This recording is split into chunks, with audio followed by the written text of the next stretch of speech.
Acne या pimples, यह एक स्किन पे होने वाला इरप्शन होता है जो मोस्ट कॉमन फेस में मिलता है। फेस वाले स्किन पे ज़्यादा मिलते हैं, क्योंकि यह जो डिजीज होता है यह सीबेशियस ग्लैंड के डिजॉर्डर को बोलते हैं।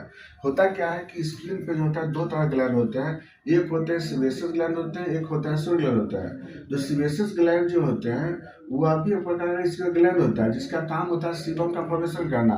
ये जो सीबम जो बनते हैं, जैसे मान लीजिए पद्धति यहाँ पर ये सीबेशियस डक्ट है या फिर सीबेशियस ग्लैंड होते हैं। तो ये सीबम जो बनता है, ये सीबम क्या करता है, स्किन को एकदम इसको स्मूथ और उसको क्या करता है, हेल्दी बना के रखता है, और प्लस उसको फ्रिक्शनलेस बना के रखता है। ये इसका मेन फंक्शन होता है इसका। लेकिन किसी कारण से अगर सीबम जो होते हैं इसमें ज़्यादा डिपोजिट कर जाते हैं, ज़्यादा यहाँ बढ़ने लगते हैं, जिसके कारण क्या होता है डक्ट बंद हो जाते हैं, और उसके कारण डिजनरेट होकर के ये एक प्रकार का इस तरह से वहाँ पे इरप्शन बनते हैं और स्किन को एलिवेट कर जाते हैं, और उसको लोग बोलते हैं पिंपल्स या एक्नी बोलते हैं।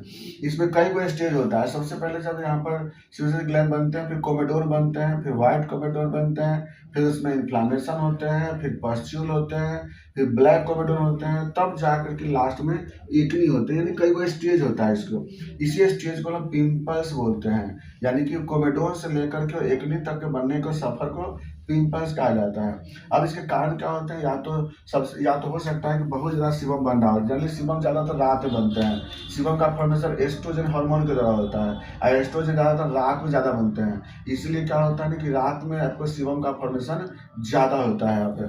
तो अगर बाई सीबम ज़्यादा बन गया, एस्ट्रोजन ज़्यादा होने के कारण, चाहे ओवेरियन सिस्ट हो, कंट्रासेप्टिव ड्रग्स हो, या किसी कारण से एस्ट्रोजन जो है ज़्यादा बनते हैं, या लीवर वर्क नहीं करता प्रॉपरली, तो उसके कारण क्या होगा, आपको पिंपल्स बन सकते हैं। दूसरा होगा आपको ज़्यादा कॉन्स्टिपेशन कारण, या ज़्यादा आपको अगर फैट ज़्यादा आपको फॉर्मेशन हो रहा है, तो उस केस में क्या होगा, सीबम ज़्यादा बनते हैं। हो सकता है कि आपका जो डक्ट है वो रास्ते बंद हो सकते हैं इसके, उसके कारण भी सीबम ज़्यादा बनते हैं वहाँ पे।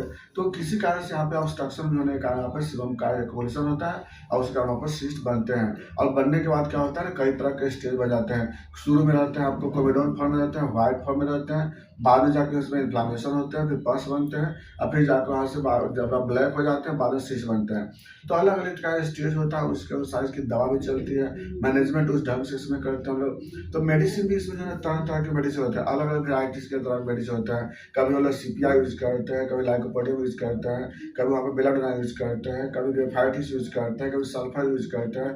डिपेंड करता है स्टेज पर, उसी के अनुसार जो इसमें लोग मेडिसिन करते हैं। एक जैसे मेडिसिन नहीं होते हैं इसमें।